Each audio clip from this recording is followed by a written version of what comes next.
Muito boa noite. Cumprimento a todos que nos acompanham ao vivo e estendo também a minha saudação aos que nos acompanharão posteriormente pela gravação. Que a graça e a paz do nosso Senhor esteja com cada um de vocês. E é com muita alegria que retomamos o projeto Emaús, agora já no ano de 2022. Continuamos nossa caminhada procurando aprender de Jesus, aprender com Jesus, nos espelhando sempre nele, pois ele é o nosso modelo e referência para tudo. E hoje eu trago aqui para vocês uma análise do Salmo 119, em, em que vemos que esse salmo revela a pessoa de Jesus e aponta para Jesus de várias maneiras e formas, né? Então, sem maiores introduções, comecemos nossa exposição.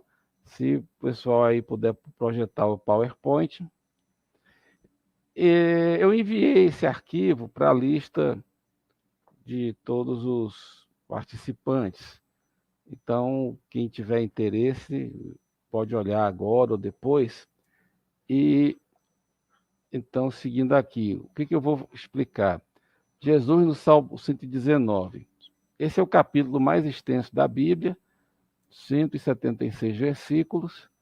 Ele tem um tema principal, como comentaremos na sequência, e ele, na sua essência, na sua interesse e também nos seus detalhes, ele aponta para Jesus. E aí, é isso que eu quero compartilhar aqui com vocês. Eu vou usar esse roteiro de exposição. Primeiro, olharemos a estrutura do Salmo 119. Talvez alguns de vocês já tenham notado na Bíblia que leu e alguma Bíblia que já leu, que o Salmo 119, em muitas Bíblias, ele é apresentado dividido em grupos de 8 versículos.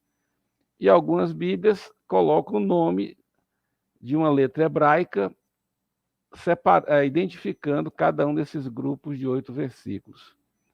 Não sei aí se a turma moderna, certamente a turma antiga como eu, algum dia já viram poemas que chamamos de acróstico. O que é isso, né?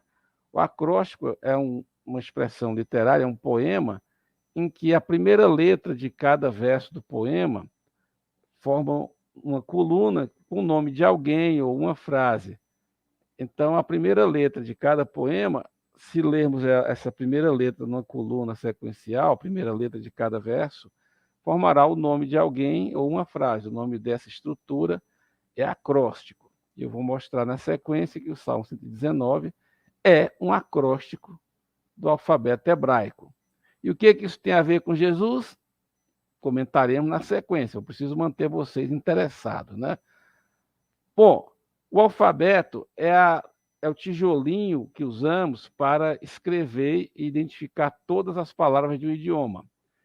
Então, na sequência, olharemos palavras, grupos de palavras que aparecem de forma muito predominante no Salmo. Há um grupo temático principal que domina amplamente o conteúdo do Salmo 119, mas associados a esse conteúdo principal, há outros assuntos que também, em alguma medida, se repetem. Então, queremos mostrar, a estrutura do Salmo, ela aponta para o alfabeto hebraico, e isso tem conexão com a revelação de Jesus. Na sequência, você junta o alfabeto, forma palavras com as letras, e as palavras dominantes no Salmo também, as mais frequentes, revelam Jesus e apontam para ele.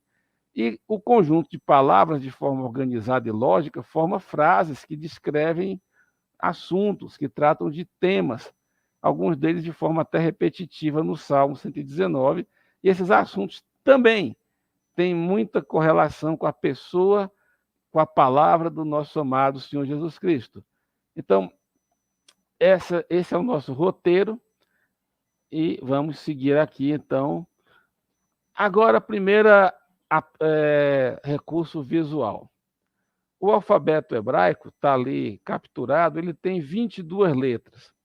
Se algum de vocês for contar, parece que aí tem mais de 22, mas não é bem verdade. Se olharmos aqui, por exemplo, eu espero que vocês possam ver o cursor. Você tem letras que têm duas formas, né? A letra M, a letra MEM, ela tem uma forma e uma forma específica quando ela aparece no final das palavras.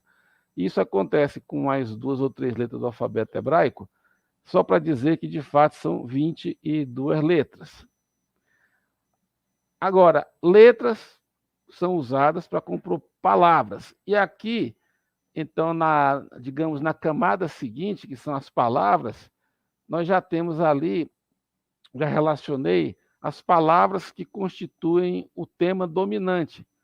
Com alguma frequência, no Salmo 119, aparece a palavra lei, testemunhos, mandamentos, juízos, estatutos, palavra, preceitos. São diversas maneiras de descrever vários aspectos da palavra de Deus.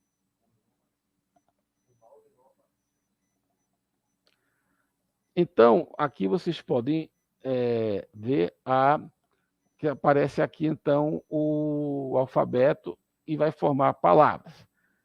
Quero ler com vocês Deuteronômio 4, versículos 1 e 2, só para que percebamos que o próprio Moisés, quando escreveu a lei, escreveu a Torá, ele usou de diferentes vocábulos para se referir a diferentes aspectos da palavra de Deus, da palavra escrita.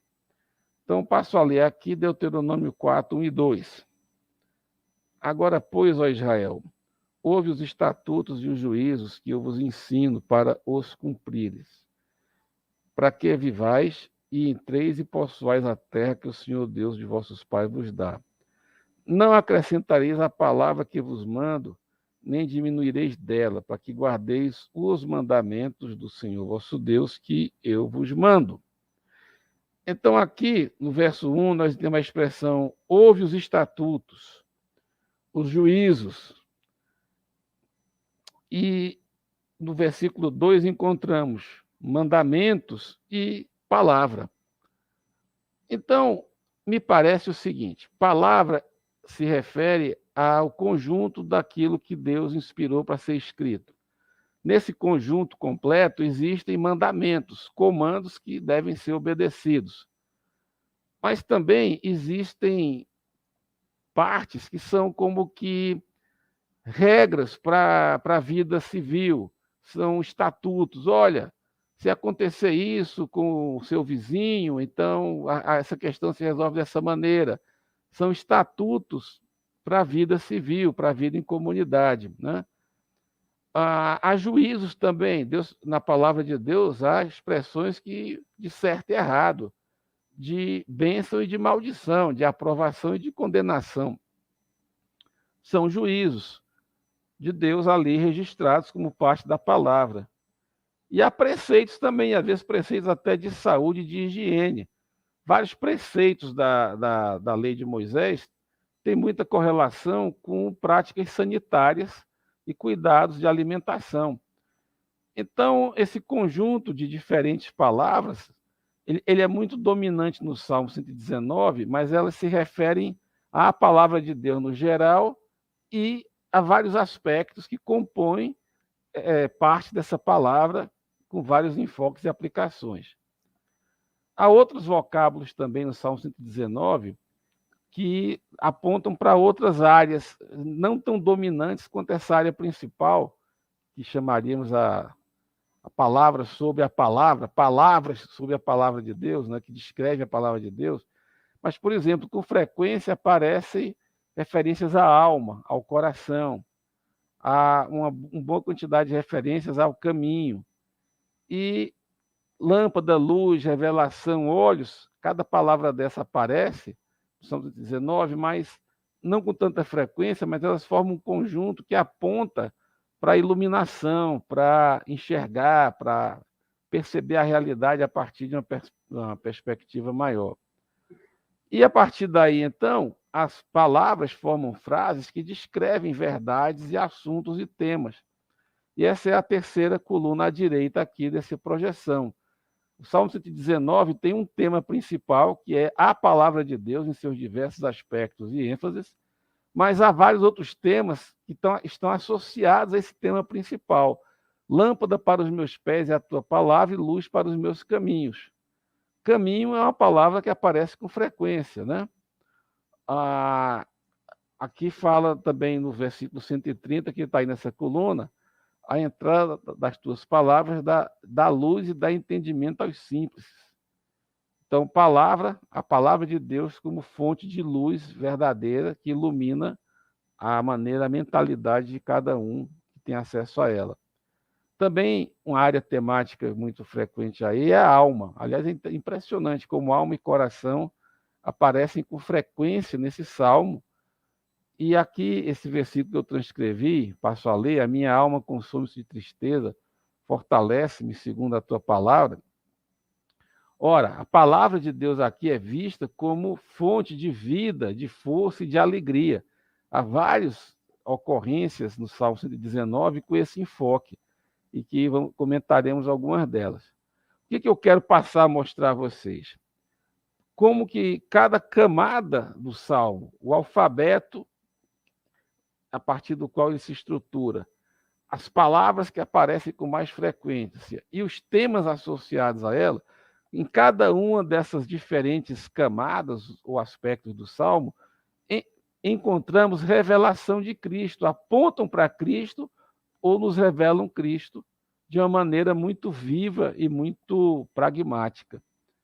Então, eu passo agora a mostrar como que cada uma dessas três grandes camadas apontam para Jesus e revelam a pessoa do Filho de Deus.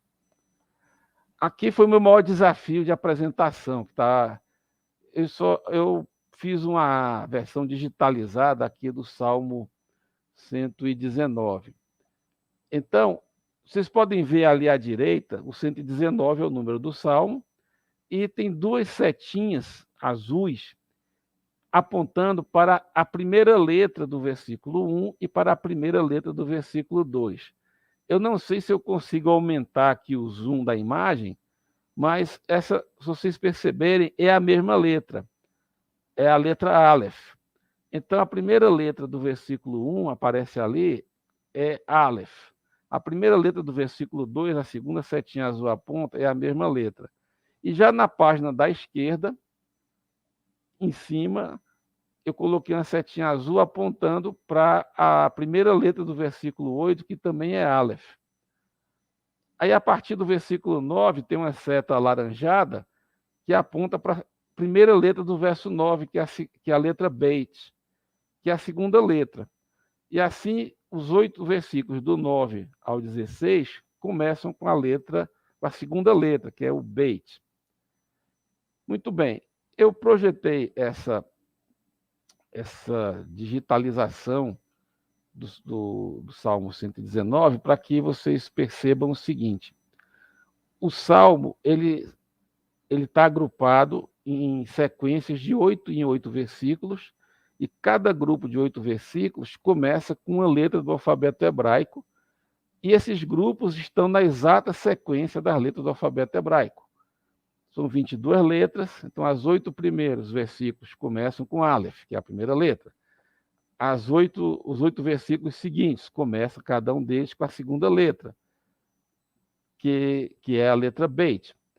E assim segue. Não vale a pena mostrar todos os 176 versículos. Basta que vocês percebam essa organização. Por isso que nós dizemos que o Salmo 119 é um acróstico do alfabeto hebraico.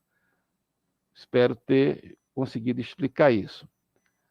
Muito bem, e o que isso tem a ver com Jesus? Isso eu resumi nessa segunda parte desse slide. Como essa estrutura do Salmo, que é toda organizada pelo alfabeto hebraico, ela aponta para Jesus. Ora, o alfabeto é usado para registrar, preservar e comunicar todas as palavras de um idioma. Isso vale para qualquer língua que tenha uma representação gráfica através de um alfabeto.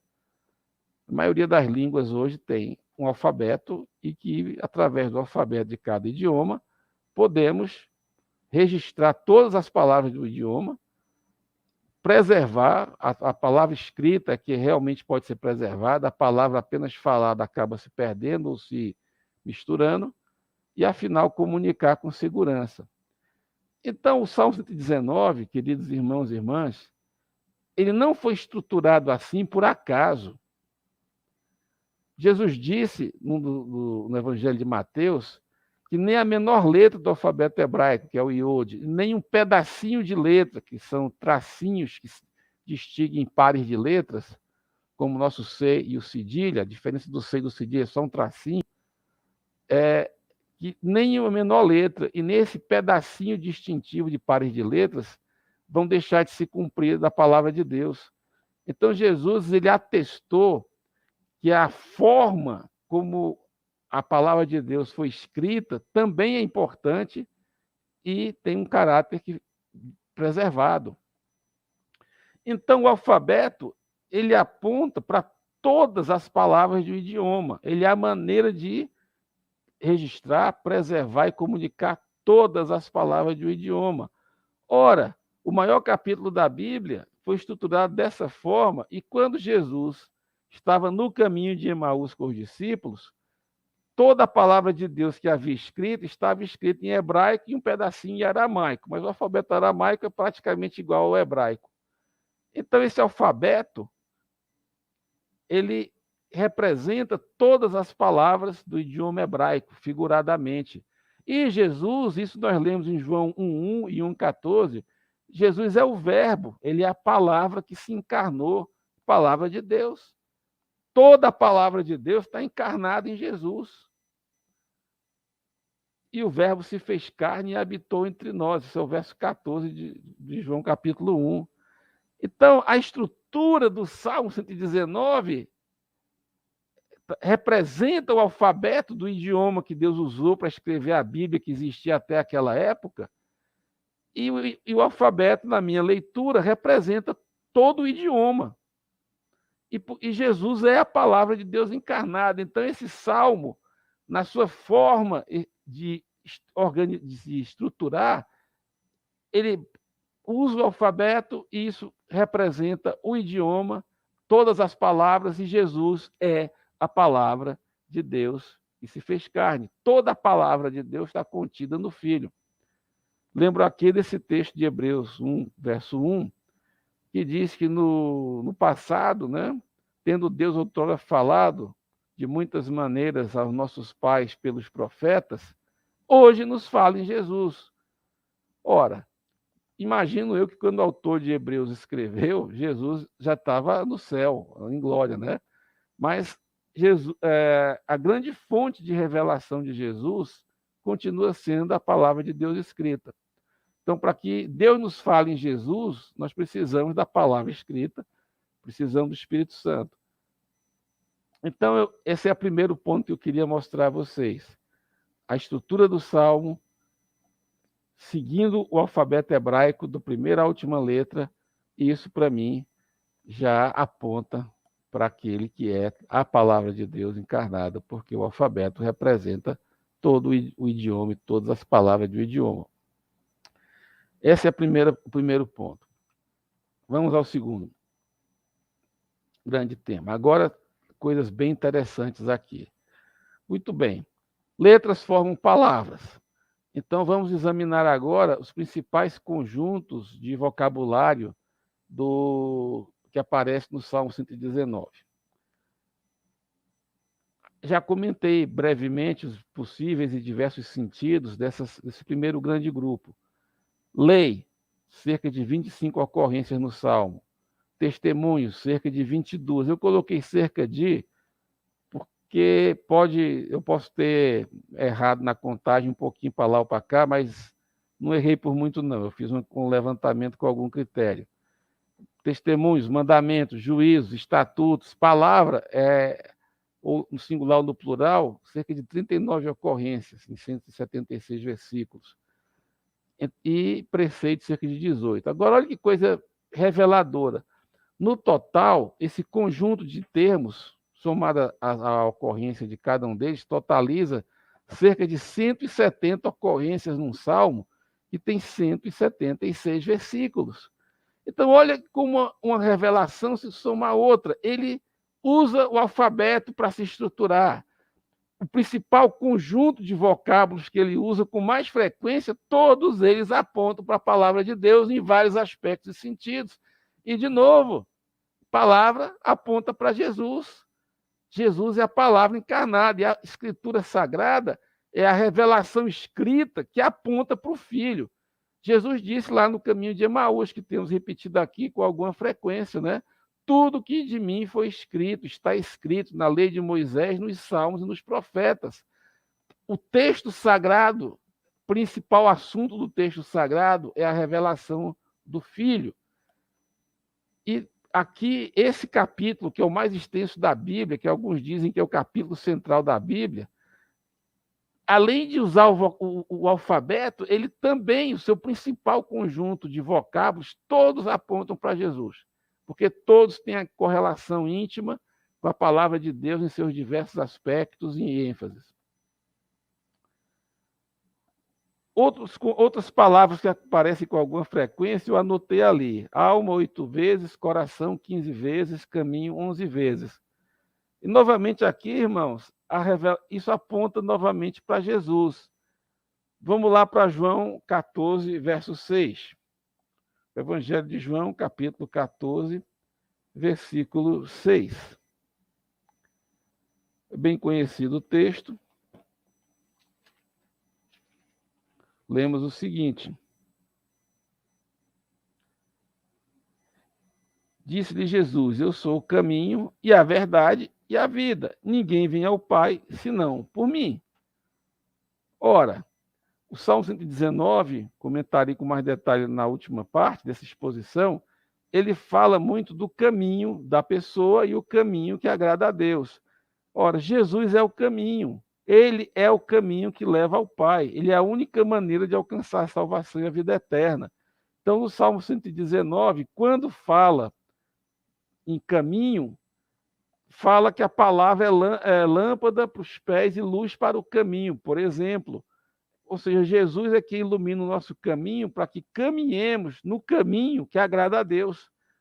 Caminho aí no Salmo e na Bíblia, de modo geral, muitas vezes tem a ver com a nossa vida. O que fazemos, como vivemos, as nossas escolhas, os nossos valores. Caminho aí indica a maneira, de fato, como vivemos. Alma e coração, por vezes, são sinônimos, e aí, se somarmos a frequência com que aparece alma e coração nesse salmo, 8 vezes a palavra alma, 15 vezes a palavra coração. E, de fato, isso aponta para Jesus. Por quê? Vamos ler aqui em 1 Pedro 2, 25. 1 de Pedro, capítulo 2, verso 25. Porque éreis como ovelhas desgarradas, mas agora tendes voltado ao pastor e bispo das vossas almas. Ora, quem pastoreia, quem cuida da sua alma e cuida da minha alma, se fazemos a escolha certa, é o Senhor Jesus. E Jesus diz: as palavras que eu vos tenho dito são espírito e são vida. Então, Jesus, através do seu amor, da sua presença em nós, ele é quem cuida da nossa alma. É a palavra de Deus que nos purifica no nosso íntimo. Então, vocês vão vendo que essas temáticas são todas intercorrelacionadas e todas têm tudo a ver com a pessoa de Jesus e com a palavra de Jesus e a íntima correlação de Jesus com a Escritura. E mais, Filipenses 4:7, vamos ler, lá vai dizer que a paz de Deus guarda nossos pensamentos e corações. Vamos ler aqui. E a paz de Deus, que excede todo o entendimento, guardará os vossos corações e os vossos pensamentos em Cristo Jesus. Ora, o Salmo fala de guardar o coração, de proteger o coração. Quem guarda o coração é Jesus. Então, quando o Salmo fala da alma, dos cuidados com a alma e da alma ter vida, isso aponta para Jesus, ele é o autor da vida. Quando fala do coração, das dificuldades e aflições do coração, É a paz de Deus em Cristo Jesus que guarda o nosso coração. Então, essas temáticas todas apontam para Jesus, para a sua pessoa, para o seu ministério. Apontam também para o Espírito Santo, mas também o Espírito Santo, o ministério dele é revelar Jesus em nós. E outras coisas mais, mas o tema aqui é a revelação de Jesus no Antigo Testamento. E hoje, Salmo 119. E agora vamos para talvez a mais interessante camada, e a última, que são temas recorrentes no Salmo e que tem tudo a ver com Jesus. Eu leio agora o Salmo 119, para mim, ler o Salmo 119 é um encontro com Jesus. Vamos ver aqui trechos específicos, né? Versículo 25 do Salmo 119. Minha alma está apegada ao pó, vivifica-me segundo a tua palavra. Ora, não coloquei a referência, mas Jesus é a vida, e a sua palavra é para nós espírito e vida. Isso ele disse. As palavras que vos tenho dito são espírito e são vida. Então, quando eu leio agora o Salmo 119, minha alma está triste, muitas vezes eu me sinto triste, muitas vezes eu me sinto arrasado, mas qual é a fonte de poder e de graça para curar a minha alma, restaurar a minha alma? É ser vivificado segundo a palavra de Deus, segundo o próprio Jesus, que é a palavra encarnada, e segundo as palavras que o próprio Jesus diz. Percebem que linda conexão tem isso tudo?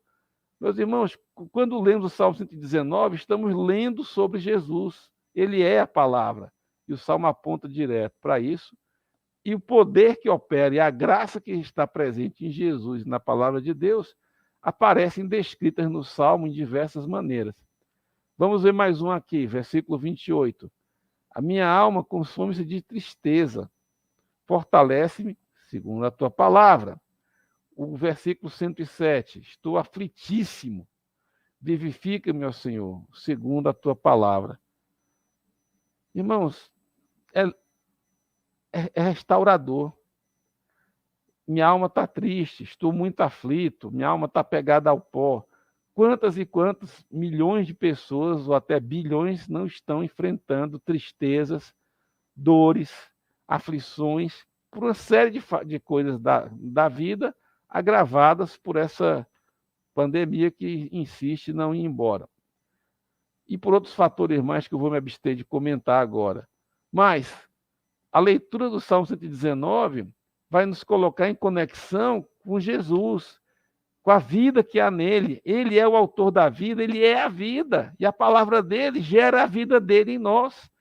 Então, o Salmo me leva a ouvir a palavra de Jesus, a ter comunhão com ele, a receber dele, Jesus, vida eterna.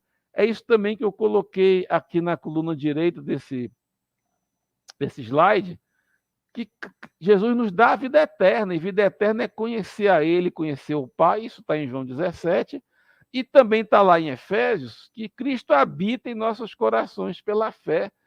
Então, Jesus está em mim, está em você, eu sei isso porque a palavra de Deus me revela.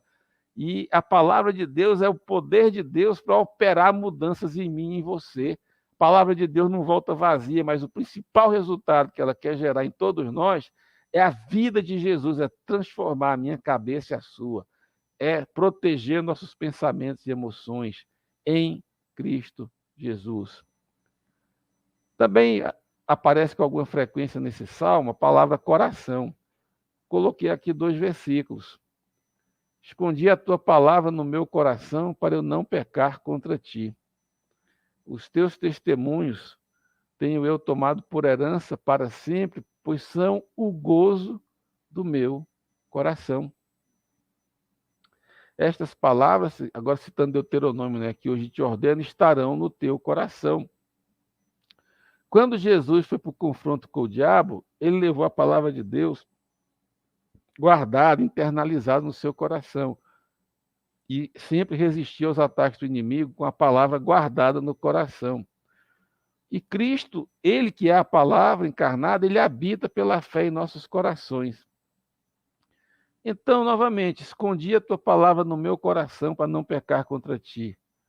Jesus é a palavra, e a palavra aponta para Cristo. Eu tenho que trazer palavras, sim, de Deus do coração para guardar, para obedecer, mas em especial a pessoa do Mestre, Cristo em vós, ou em nós, a esperança da glória.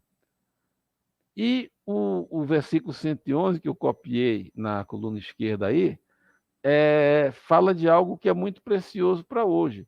O que é que pode alegrar o nosso coração? Aqui o salmista diz que a palavra de Deus, os testemunhos de Deus, a palavra de Deus é uma herança eterna e trazem alegria ao coração.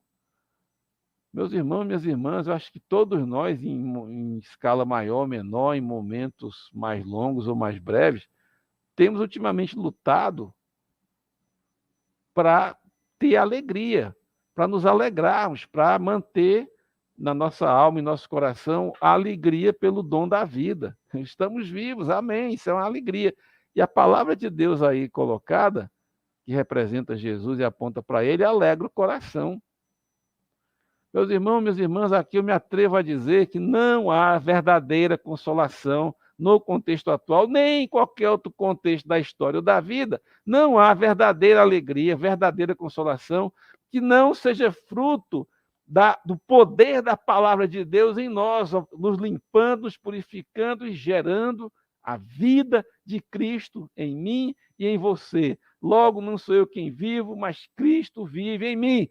E isso, para mim e para você, é motivo de alegria. A palavra de Deus e o poder do Espírito Santo e o poder da cruz e outros que eu não vou listar aqui, que eu não sei todos de memória, operam essa fonte de alegria em nós.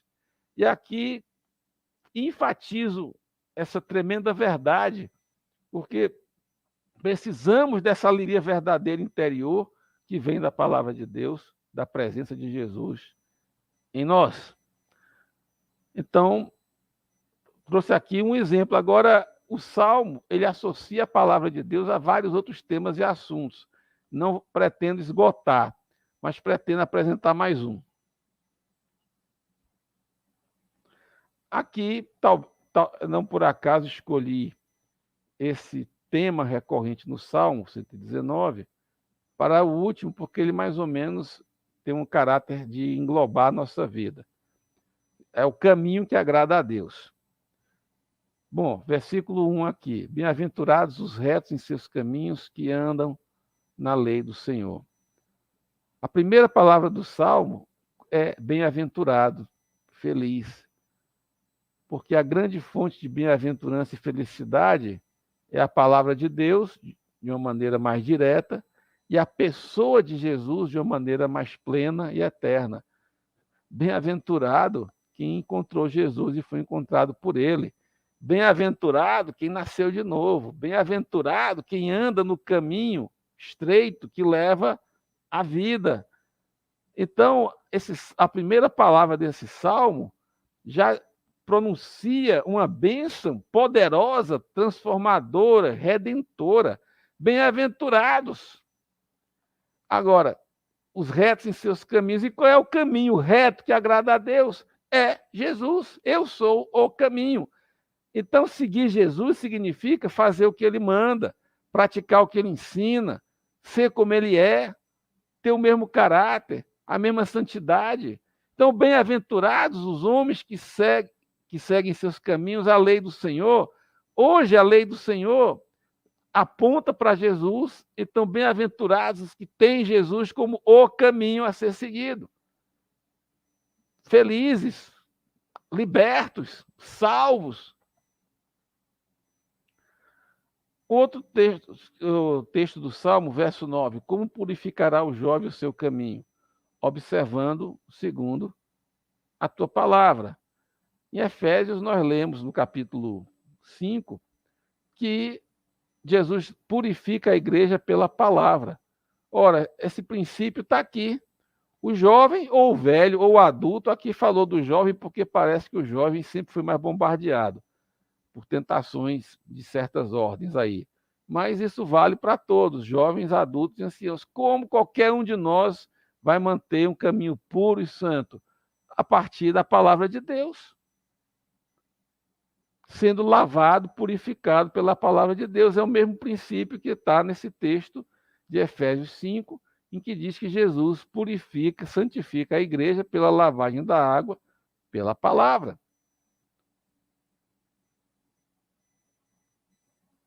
O último da coluna esquerda aqui, lâmpada para os meus pés é a tua palavra e luz para o meu caminho, versículo 105 do Salmo.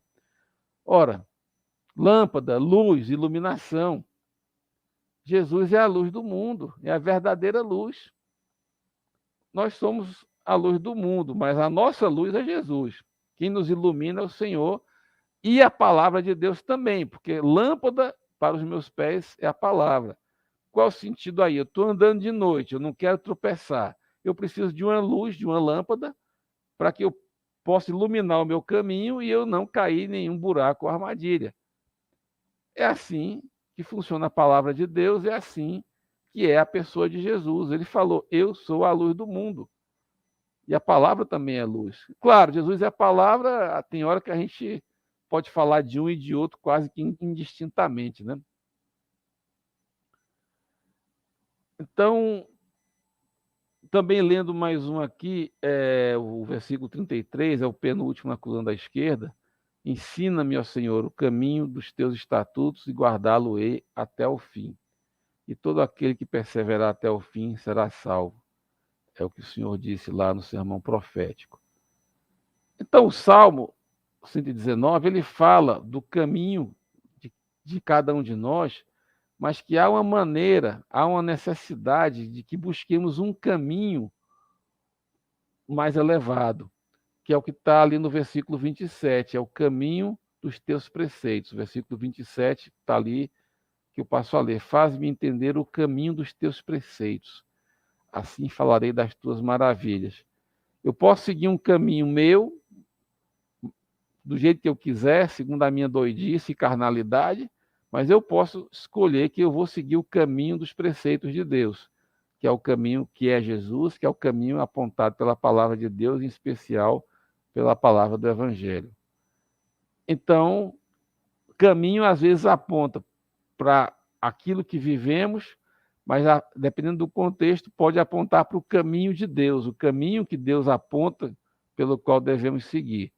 E, de novo, caminho tem a ver com o que eu penso, com o que eu faço, com o que eu escolho, com a minha vida no seu aspecto cotidiano e completo. Então, voltando aqui a essa projeção, a estrutura do Salmo aponta para Jesus. As palavras mais frequentes e que mais aparecem no Salmo têm a ver fortemente com a pessoa, com o ministério, o caráter do Senhor Jesus. E, finalmente, as frases e os temas mais repetitivos, o principal tema é a própria palavra, que aí é Jesus associado a ela o tempo inteiro. O principal tema disparado, leis, mandamentos, estatutos, preceitos e testemunhos, falam da palavra escrita e que apontam para Jesus. Então, realmente, esse salmo talvez seja o resumo nuclear da ideia que Jesus falou lá em Emaús, que a palavra de Deus, em suas diferentes expressões e acepções, testificam de mim, e os assuntos, praticamente todos, que o Salmo explora, alguns com mais frequência, outros mais circunstancialmente, também apontam para Jesus e para seu caráter e para sua palavra. Muito bem, queridos, podemos interromper aqui a projeção dos slides e aqui concluo essa exposição da revelação de Jesus no Salmo 119. Animo quem nunca leu o Salmo por achá-lo muito extenso, que o leia. Quem sabe você pode ler por blocos de 8 versículos. Hoje eu vou ler 2 letras, Aleph e Bet. Aí você lê os versículos 1 a 8 e 9 a 16. Amanhã eu vou ler as 2 letras seguintes. Mas principalmente que a leitura e a meditação nesse tremendo salmo levem você e cada um de nós a experimentar uma comunhão viva e poderosa com o Senhor. Não é alimento para o intelecto, é poder redentor de Deus para purificar a nossa alma, para guiar o nosso caminho, para nos consolar nas aflições e, afinal, nos levar a uma alegria que vem da comunhão com o Senhor e da obediência à sua palavra em nosso coração. Então, aqui eu concluo, e se alguém tiver alguma pergunta, quiser mandar para o bate-papo, para o chat, ok? E se não, pode mandar depois para o e-mail, para a lista, por qualquer maneira que achar melhor. Muito obrigado, e aqui terminamos essa transmissão.